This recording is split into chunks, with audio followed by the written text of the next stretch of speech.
আজ না মিষ্টি খেতে খুব মন চাইছিল, তাই বাড়িতে আমি সহজ সরল পদ্ধতিতে পাউরুটি দিয়ে একটি মজাদার মিষ্টি তৈরি করে নিয়েছিলাম। তো চলো আজ আমি তোমাদের সেই রেসিপিটা শেয়ার করব। তো প্রথমে আমি এখানে কয়েকটা পাউরুটি নিয়ে গ্লাসের সাহায্যে গোল করে কেটে নিয়েছি।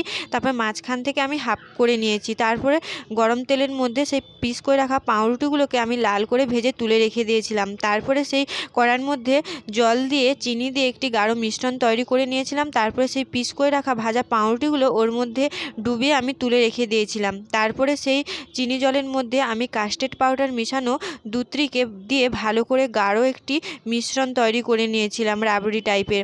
তারপরে সেই যে পিস করে রাখা পাউরুটিগুলো ছিল ওর মধ্যে দিয়ে ওপর থেকে আবার একটা পাউরুটি দিয়ে ভালো করে সবগুলো পাউরুটিকে আমি এইভাবে সাজিয়ে নিয়েছিলাম। তারপরে আবার কি ওপর থেকে আমি কাজু বাদাম কুচি ছড়িয়ে দিয়েছিলাম। তারপর সত্যি খেয়ে দেখলাম এই পাউরুটির মিষ্টিটা খেতে জাস্ট অসাধারণ হয়েছিল, আর দেখতেও খুব সুন্দর হয়েছিল। ভিডিওটা ভালো লাগলে পাশে